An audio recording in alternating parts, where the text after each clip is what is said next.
Hello everyone. Today we will talk about how to fix the app of Shein. We will go to settings. Then we click on apps. After that we will search the app Shein and we click. Then you will on for stop. After that we go to storage.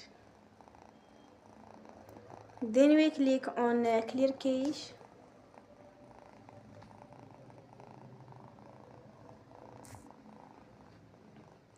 Here we go to Play Store